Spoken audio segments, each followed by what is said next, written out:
Hi everyone. Yeah, maybe. I hope you guys have had like a multisensory experience right now. But shall we get started then? Hi everyone again. My name is Riku and I am glad to be your moderator for today's resident member series talk.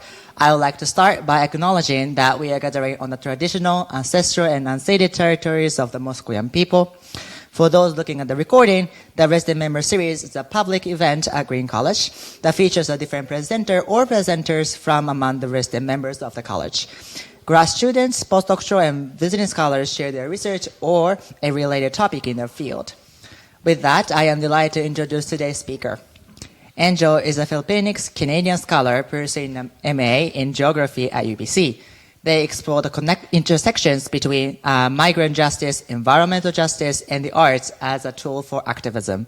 Their current research focuses on Filipinx migrant domestic workers in Canada and the relationship between the ability to exercise traditional food knowledge and their empowerment and well-being.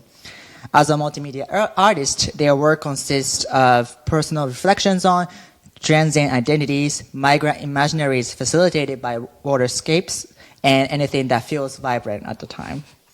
Today, Angel will kindly give us a talk titled Lola Didi's Grilled Cheese, Food Making as Care Labor. Please join me in welcoming Angel. Thank you. Thanks, everyone. I hope you're enjoying the snacks that I ate as a child for many a year. And yeah, as per the food-based nature of this talk, I really hope that you're able to enjoy, again, like a multi-sensory experience of Filipino food as we discuss it today, as well as my relationship with my Lola Didi. Oh, hi, Tanya. So yeah, today I'm going to be talking about Lola Didi's grilled cheese and food making as migrant care labor. And as part of that, we have here a grilled cheese in case you've never seen or encountered one before, or you've never smelled one. I'm hoping that you can waft the aromas even though there's only a single grilled cheese because I had the total of 5 minutes to make it before this talk.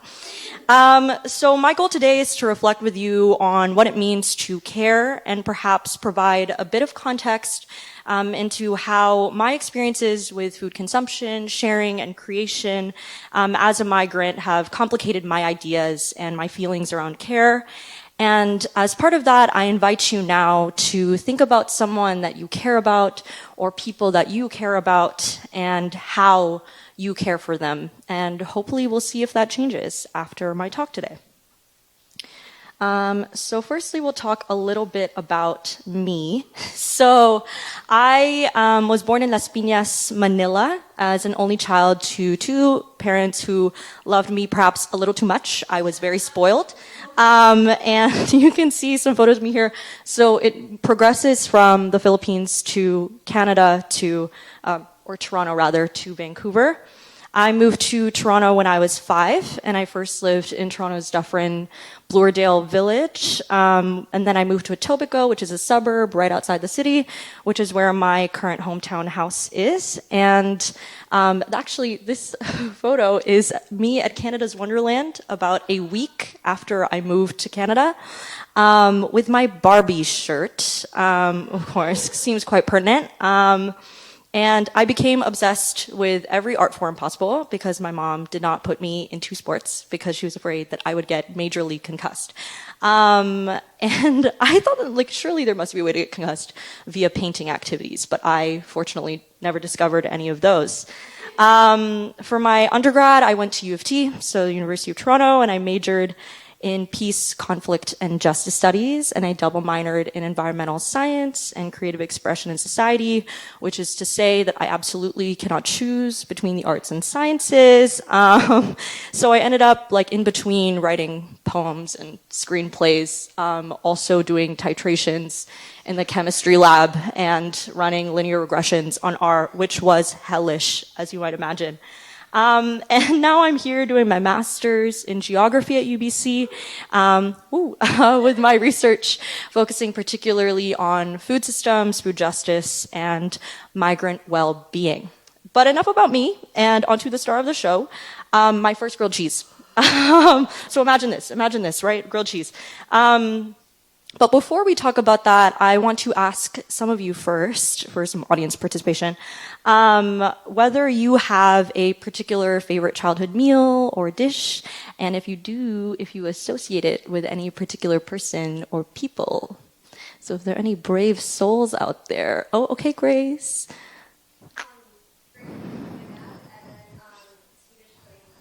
Beautiful, thank you. Okay, Zach, yes.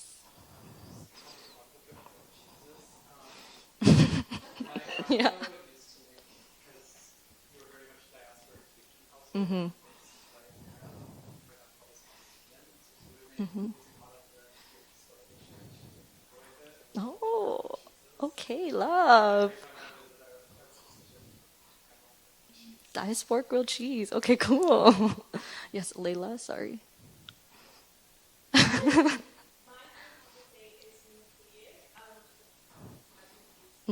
Mm. Oh, nice. Awesome. Okay. Thanks, everyone. That's great. Yeah, so you could see that food really does have quite a social aspect to it. And evidently for me, one of my favorite childhood meals, I'd say, was a grilled cheese sandwich made with Kraft Singles, the processed plastic cheese, by my great aunt, Divina Bella, who I affectionately refer to as my Lola, even though it actually means grandmother in Tagalog. But it could also refer to kind of like an older maternal figure. So when I met my Lola was a time. My first home in Canada actually was her basement apartment on Dufferin Street, where she hid the small family now residing in her roommate's room from her landlord, while her roommate was away in the Philippines. And she is my dad's aunt, the closest connection that we had in Toronto. And she was also newly retired when we moved there. But my mom and dad had actually only met her a couple times when she visited the Philippines, because she was working abroad for most of my dad's childhood as a migrant domestic worker. And it always used to perplex me, actually, that she had given so much to us when we first landed in Canada. Because at the time we were really near strangers, but she gave us a place to stay, walking tours of the city as she trudged along with her cane, and food, of course. But something that I think I came to realize was that this unspoken generosity is laced within the migrant experience. Because it's the recognition that you were there once, starting out. And in my parents' case, they also had a 5-year-old child who would never stop talking to raise. And so these are just some photos of me looking very ominously, actually, in the middle photo. I don't know why I posed for a mugshot. But yeah, this is just an idea of some of the homes on Dufferin Street and the way that I looked about 16 years ago. Fortunately, that's changed a little. So before I move on, I wanted to talk a little more about my Lola Didi's life and do a little retrospective. So she was a migrant domestic worker for 4 decades, participating in the classic stepwise migration, as they call it, that many migrants did at the time, which is where you start your migration in one nation and then you kind of aspire to the one that you want to get to finally. And so for her, this move between Greece and the UAE and then finally Canada, which is where all of the migrant domestic workers of the time apparently really wanted to end up. So in Canada, the migrant care industry is super significant because of something called the Live-in Caregiver Program, which ran from 1991 to 2014.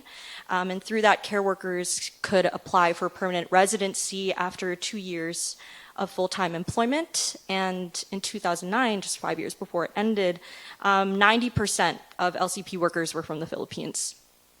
So my grandmother was a part of that kind of huge sweep that happened in the 90s. And she would always tell me that she found that care work seemed to be her only employment that she could go into because she only studied until elementary school because she had juvenile arthritis. And even so, she became breadwinner to her family as a domestic worker, sending remittances even after she retired. So even with her bad knees, her temperament really would not allow her to cede to anything. And she kept moving and conquered, and she cared for family after family in order to support her family back home, cooking, cleaning, and raising children. But beyond her labor, my grandma really loves crosswords, as per some people in the audience. My love for Jeopardy, in fact, stemmed from me walking into the living room and her always having Jeopardy on. So y'all will know I'm really obsessed with Alex Trebek, rest in peace. My Lola Didi also genuinely loves to cook and clean, like the therapeutic parts of it that people tap into. I think she really extra tapped into it. And she had no partner or kids, but she played a huge role, in raising numerous families, children over the years. And so there's actually an interesting phenomenon that they find in research with care workers where migrant domestic workers often actually do have their own kids back home that they're supporting in raising their employers' children. And so there is a displacement of care that occurs. In this way, they're displacing the embodied care that they would embrace their own children with onto the children of their employers to fill the gap of spatial and geographic distance. But in my case, with my Lola Didi, I actually wondered if this happened in kind of the opposite way, if she displaced her caring reflex from decades of caring for her employer's children onto me when I got to Toronto, as a bright-eyed little 5-year-old in 2007. And now that I've kind of contextualized a little bit about her life, I'm really fortunate to be able to share with y'all some of my grandma's story from her own words. So I made a documentary about my Lola Didi last year for a class that I did. And so it was really nice actually to be able to share space with her and actually hear her talk about how she ended up in Canada. And this is how it turned out. So this is a little bit of her in her own words. Number 1, saan ka pinanganak? Where were you born? Cavite City. Oh, I paused it. And we'll see if the Wi-Fi allows. Or I stand here and wait. On my computer? It is on YouTube, but I took clips. We will see if this works. Oh, should I do that? I do have personal data. We'll see. Okay. Cross our fingers. Number 1, saan ka pinanganak? Where were you born? Cavite City, Philippines. Anong araw kang pinanganak? April 28, 1941. What was your childhood like? Ito. Childhood, I spent my childhood in bed. I've been reader for... Every year I've been reader. Bakit? Bedridden. Because of arthritis. When did you find out you had arthritis? When I was 9 years old. 9 ka lang? So, anong ginagawa mo, Lola Didi, sa bahay? Ang tatay ko nag-uwi na mga magasin galing sa American base. Hindi na binabasa ko. Kaya ako marunong-runong ng English kahit paano. Mahilig ako magbasa. Detective stories, lahat. Lahat siya walang patawat na mga Hollywood magazines. Is that why you wanted to go abroad? Kasi nakikita mo yung mga ganun na magazine? Hindi. Bakit? Kasi nga, hirap na hirap kami. Wala, lagi ako may sakit. Mahirap lang kami. Wala ako ibibili ng mga gamot. Wala naman trabaho, lolo at lola mo. Yeah. O, paano ang gagawin ko ngayon? Kaya sabi ko, mag-abroad ako para hindi ako maging pahirap sa kanila. Maski gamot ko man lamang, mabili ko, makakatulong pa ako sa kanila, di ba? Yeah. Nakikita ko, hirap na hirap sila. Naawa ako sa lola mo. Awang-awa ako sa lola mo. Kaya naisipan ko Yeah.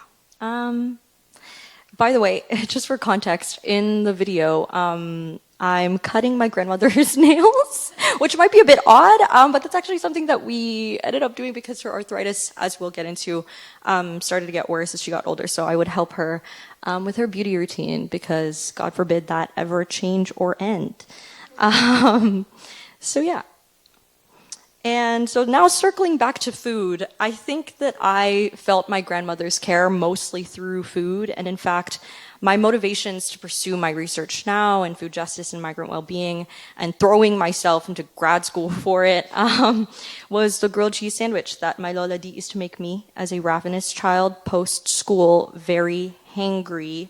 And I would, relish its crispy outsides. Again, embracing the craft processed cheese, unlike the Eden brand, which if you were from the Philippines, was very different. And of course, it was also made with grocery store bread, as this was, and butter to perfection, as this was by myself. I also could not still fathom just how glorious this new Canadian food thing was, because this was unlike anything that I had had in the Philippines. But then again, Filipino food is also really good. I evidently still adore grilled cheeses, but please indulge me and allow me to present to you some of the Philippines' finest delectables, which I think some of you folks have tried now because I took you to eat some of it. So over here we have kare-kare, which is a peanut-based stew. We have adobo up on top, mango float to your right, which is like an icebox cake, but with mango, and it's amazing. Ube halaya, sisig, and of course, my favorite, sinigang. This is sinigang. I think that this was the reason why my love for Filipino food still endures. It's like a spicy, sour, sweet, tamarind-based stew that I think is just a really great excuse to eat a pile of vegetables. You can put meat in it or not. And I also think some of you have tried this because I made some earlier this year. And so, of course, what this means is that I ended up in my first love triangle with grilled cheese, sinigang, and myself. As per 2009, this was a selfie that I took on my father's digital point-and-shoot camera.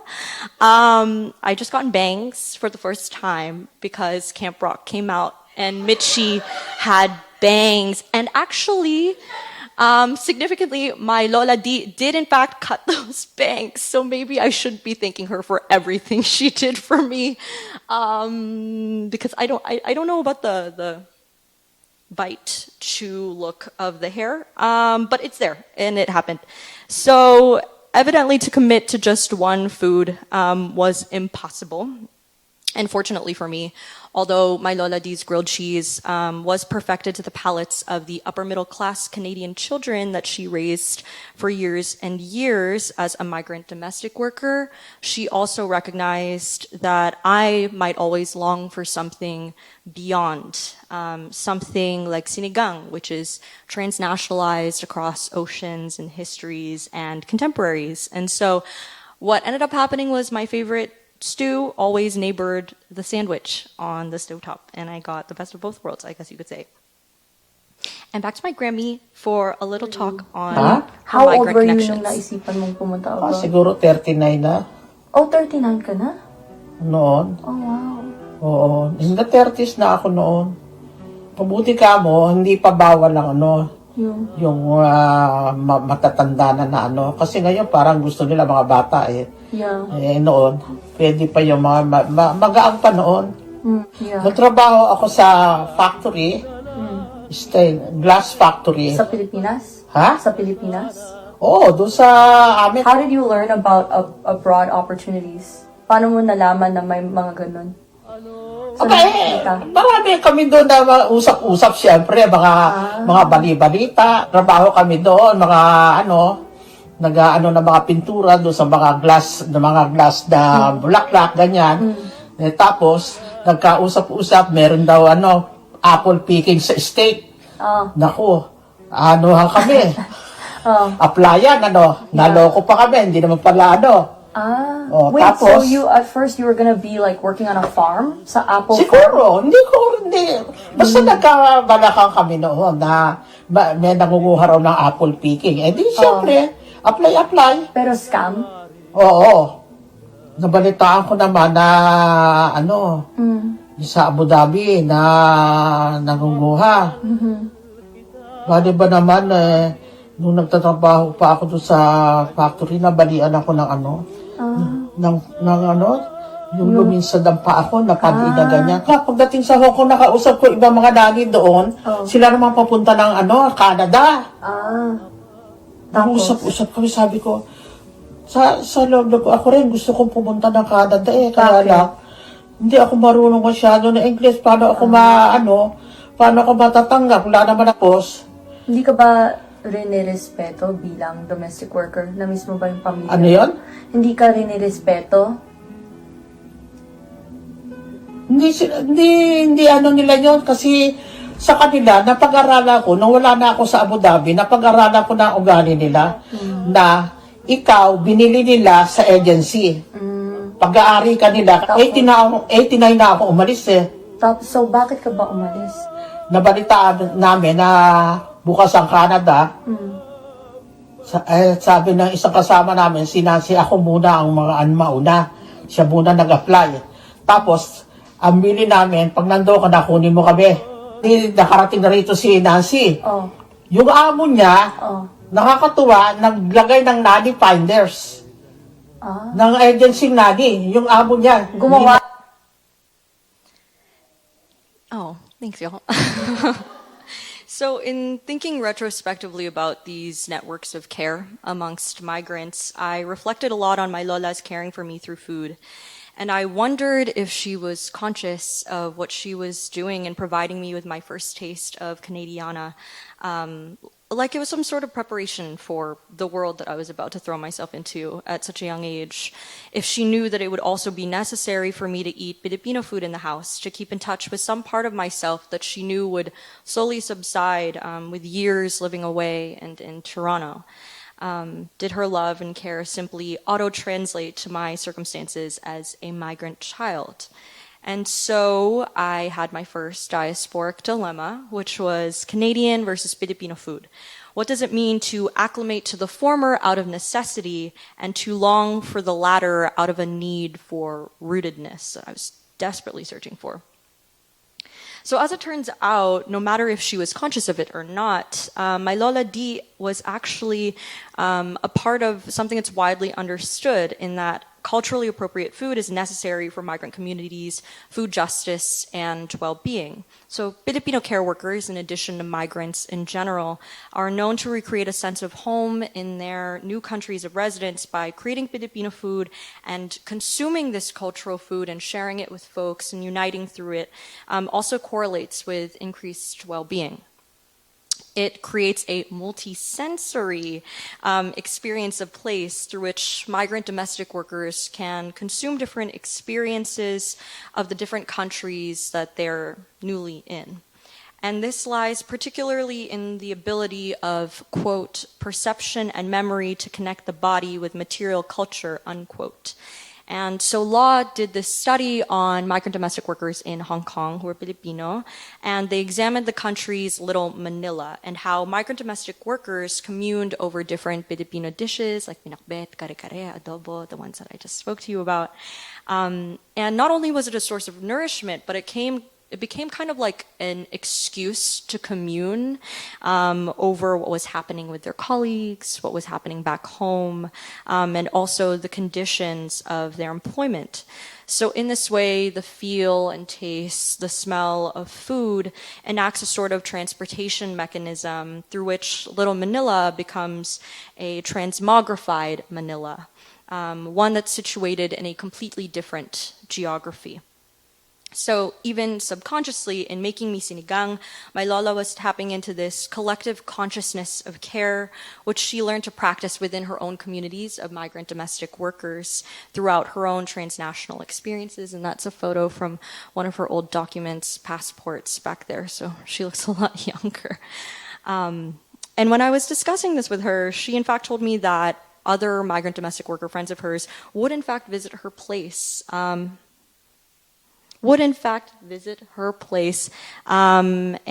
there they would eat and chat and chismis together, which if you don't know what that means, chismis, yes, the Filipinos in the room know what that means. It's just like friendly gossip, as one does. And so here is my grandmother talking about her gossip. How were you treated bilang bagong newcomer dito? Masaya naman. Masaya. Dahil first time sina Katie, mababait naman sila. Na lahat ng nanay na sa akin nakatigil. Talaga? Dahil meron akong sa ibaba, tinutuluyan, yung basement. Kaya nandun sila lahat, pag Sabado, pag day off nila, nasa akin sila. Anong ginagawa nyo? Di nagluluto, nagkukwentuhan, usual.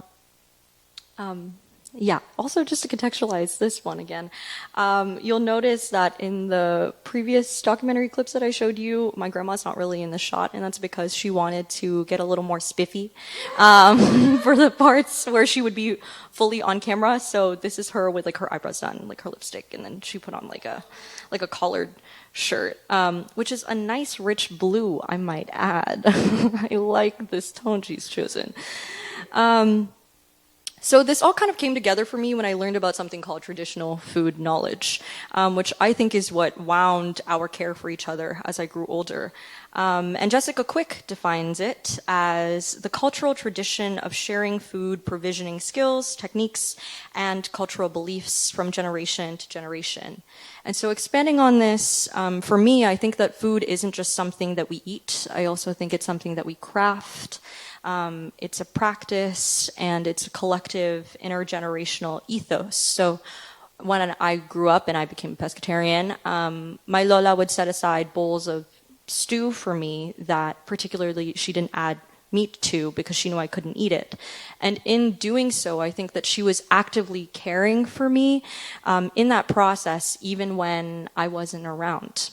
And when my Lola made me those grilled cheese sandwiches, she was manifesting her care through a source which would literally end up enriching me by way of my eating it somatically. But I also learned by way of her teaching me how to make it on my own as I grew older. So as most things do, this is a video I took of her on her birthday. I did her makeup. As most kids do, I ended up growing up. I'm no longer 5. Hate to say I'm not like a prodigy up here. And I thought that I didn't need her as much anymore because, I was growing older.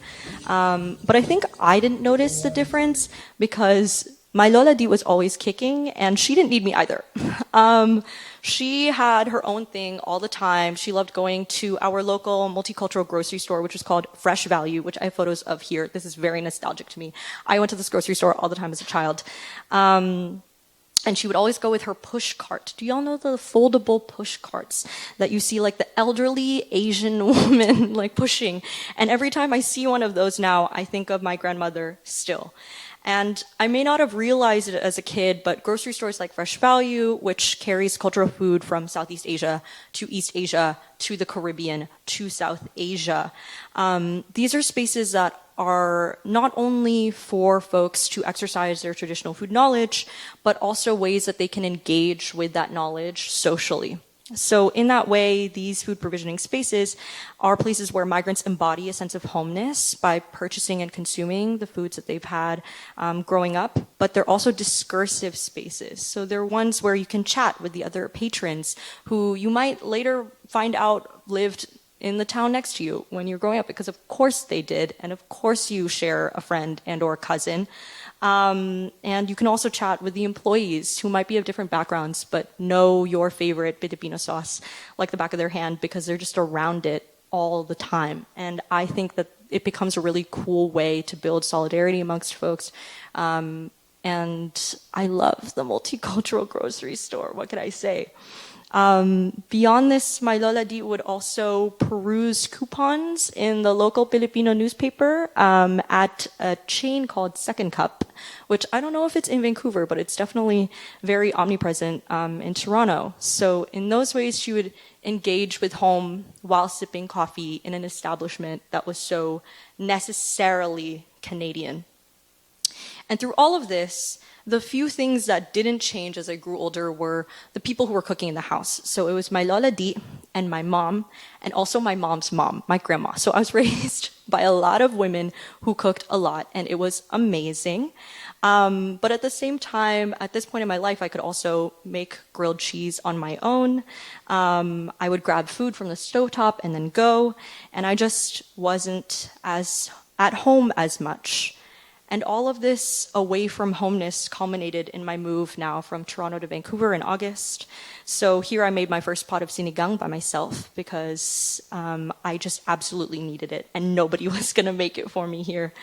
So I've been finding myself needing to create spaces to explore my Filipino-ness in this new city because I have not grown up here. I don't know what my fresh value is here. And so, of course, I found myself in the East and the South, Joyce, Fraser, and Commercial. And I've actually been journaling about my food experiences throughout the city, which might be really strange, but it's for a conference paper, so I kind of strategized the conference paper so I could just have excuses to go eat at really great places. And in my journal entries, I looked back at them, and there's a lot of talk about the lingering smells of bagoong shrimp paste and garlic, the different sawsawans that were available, which means sauce. I relished the conversations that I had with employees in Tagalog and the conversations that I'd overhear in Tagalog as well, and the familiar Christmas lanterns on the wall, which are really present in Manila during the holidays. And so, of course, I do feel at home in these restaurants in some way, even though I'm so far from any sense of my family.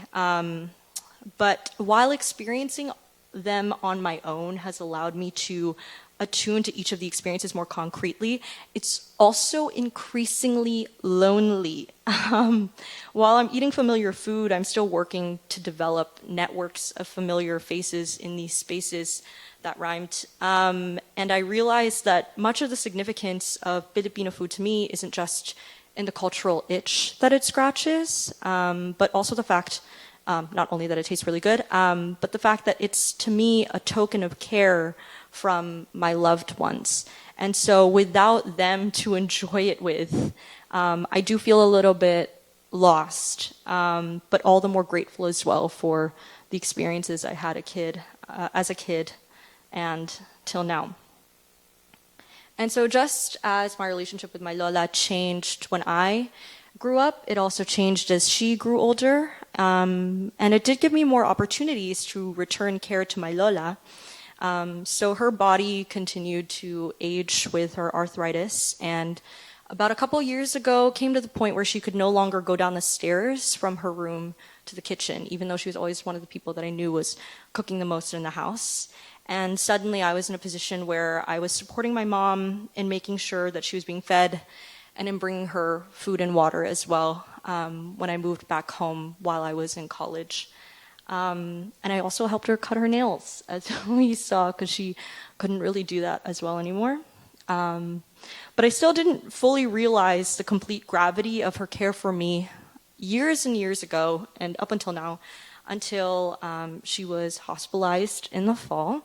And this is just a clip of my grandma doing her eyebrows, so you can see how important that was to her.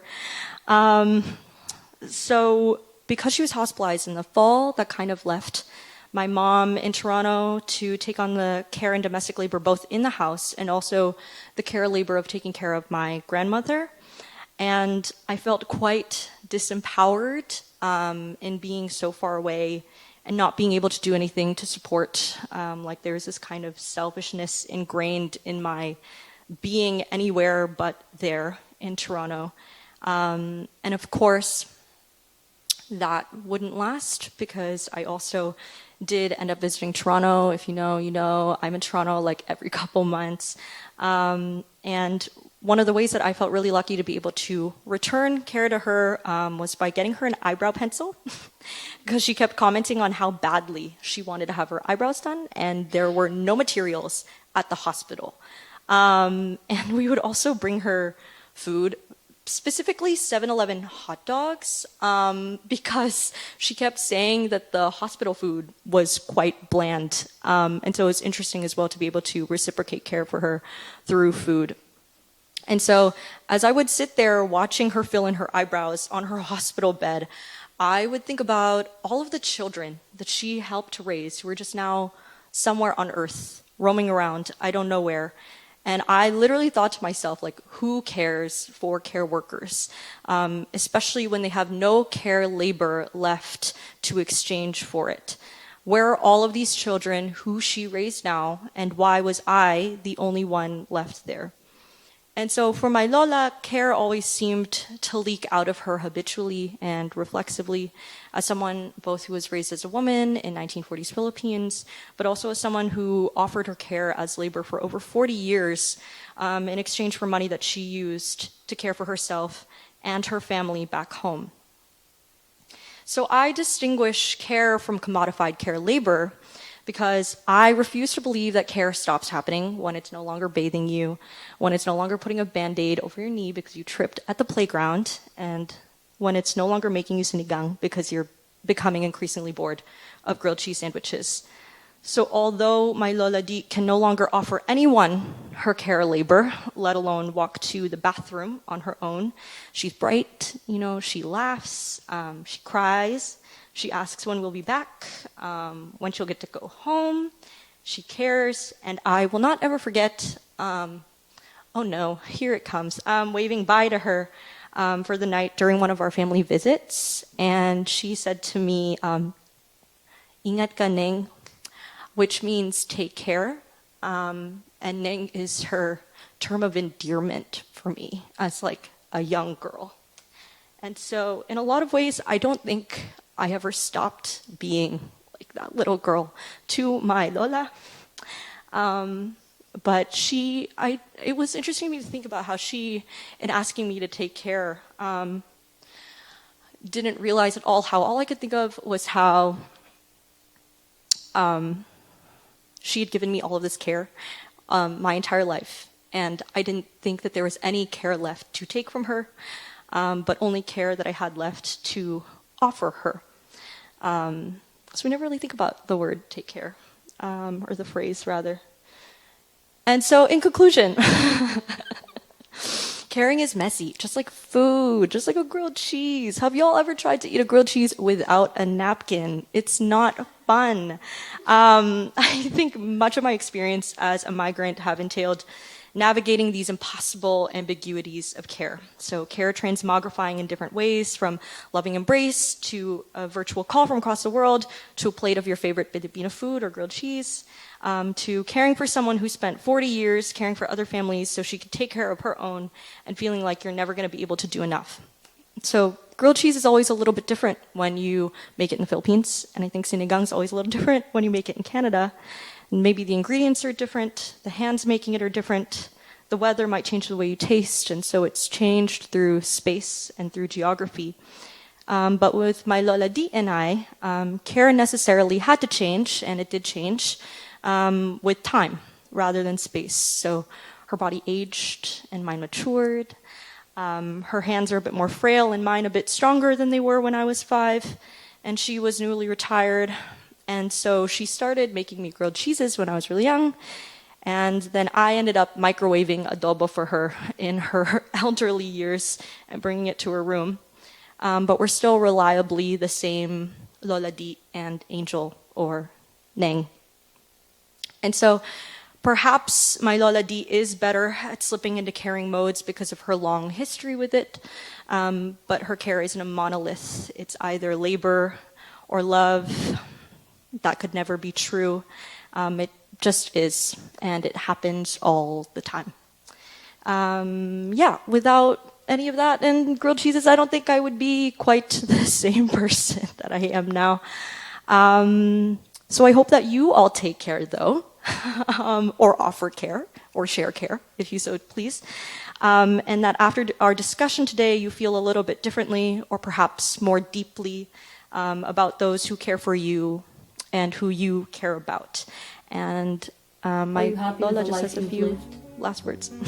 Masaya ako kasi single ako eh. Wala nga humahawak sa akin sa leeg.